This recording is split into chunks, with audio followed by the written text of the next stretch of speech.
Hello दोस्तों, मेरे channel the Indian book reader में आपका स्वागत है। क्या आप बड़े सपने देखते हैं? आमतौर पर जिन लोगों के सपने बड़े होते हैं वो बहुत बिजी रहते हैं। उनके पास रोज काम करने की लिस्ट लंबी होती है। उनके पास सांस लेने तक की फुर्सत नहीं है। लेकिन ऐसा क्या करना? क्या आपके गोल्स आपके लिए सही हैं? तो दोस्तों, आज इस ऑडियो बुक समरी में हम बात करने वाले हैं एक ऐसी बुक के बारे में जिसका नाम है 18 मिनट, जिसमें आप जानोगे कि कैसे आप 18 मिनट का ब्रेक लेकर अपने आप को क्रिएटिव बना सकते हो, कैसे आप एनर्जी फील कर सकते हो। तो आइए शुरू करते हैं 18 मिनट बुक्स, जिसके ऑथर हैं आतिश कुमार। अगर आप हमेशा टायर्ड फील करते हो तो आप में किसी काम को जल्दी खत्म करने की एनर्जी नहीं बचेगी और आप क्रिएटिव भी नहीं रह पाओगे। इसके लिए आपको ऐसे सिस्टम की जरूरत पड़ेगी जो सच में काम करती है। ये बुक आपको महत्वपूर्ण चीजों पर फोकस करना और अपने काम को कैसे करना है उसके बारे में सिखाएगी। आप अपनी लाइफ को संगठित कैसे करना सीखोगे और आप ये महसूस करोगे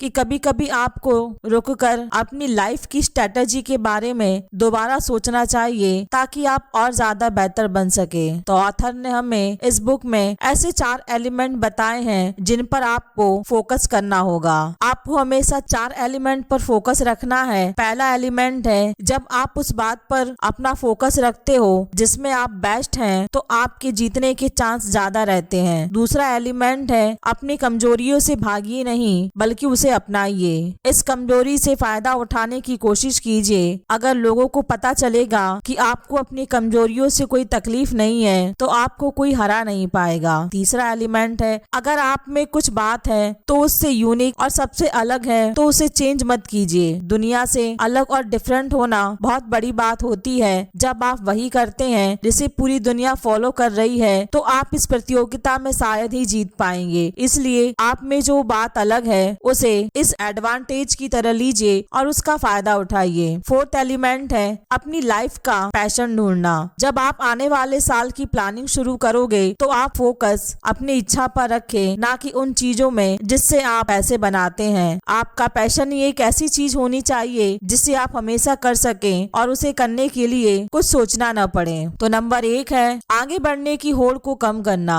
हम सब अपनी गलतियों को मानने से डरते हैं। कुछ लोग जब किसी प्रोडक्ट को शुरू करते हैं तो फुल स्पीड में काम करते हैं। वो सोचते हैं कि ऐसा करने से उन्हें जल्दी सक्सेस मिल जाएगा, लेकिन कभी कभी रुककर सांस लेकर फिर अपने प्लान के बारे में दोबारा सोचना चाहिए। जब भी आपको लगे कि आप कुछ गलत कर रहे हो तो आपको कुछ देर के लिए खुद को स्लो कर लेना चाहिए। अगर आप एक बहस या झगड़े में फंसे हैं और आपको लग रहा है कि शायद आप गलत साइड खड़े हैं तो आपको अपनी स्पीड को धीमी करके ध्यान से सोचना चाहिए। और नंबर 2 है, आपको कहाँ पहुँचना है। यदि हम अपने फैसले के बारे में बात करें तो हमें लगता है कि हमारा कंट्रोल हमारे हाथ में है, पर आप गलत हैं। अक्सर किसी ट्रिगर पर जब आप बिना सोचे झट से रिएक्ट करते हैं उसकी वजह से आप उन नतीजों पर पहुंचते हैं। आपको अपना फोकस बदलना होगा। लाइफ के ट्रिगर को, हमारे नतीजों को कंट्रोल करने के बजाय आपको खुद ही अपने नतीजों को कंट्रोल करना होगा। आप ऐसा तभी कर पाओगे जब आप ये सोचने लगोगे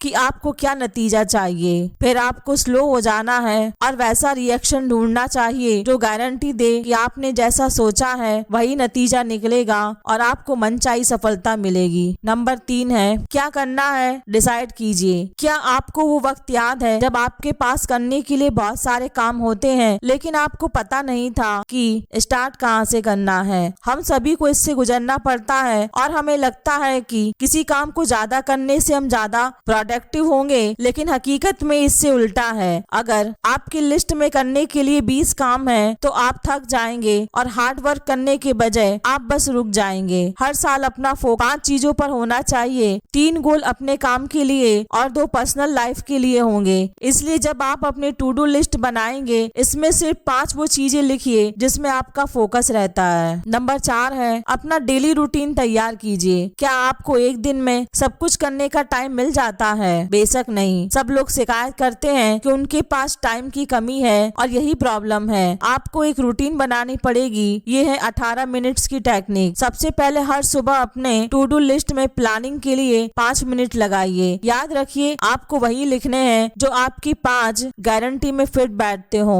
फिर हर घंटे आपको 1 मिनट के लिए अपनी प्रोडक्टिविटी चेक करनी है और देखना चाहिए कि आप कैसे और इम्प्रूव कर सकते हैं। सबसे लास्ट स्टेप है हर रोज दिन के आखिरी में 5 मिनट के लिए ये रिव्यू करना ही आपका दिन कैसे बीता। आप ये पूछ सकते हैं कि आपने दिन भर में क्या सीखा और आपको कौन सी बात में इम्प्रूव करना है। तो दोस्तों आज की ऑडियो बुक समरी आपको कैसी लगी मुझे कमेंट करके जरूर बताइए और साथ ही मेरे चैनल को लाइक शेयर और सब्सक्राइब कीजिए। धन्यवाद।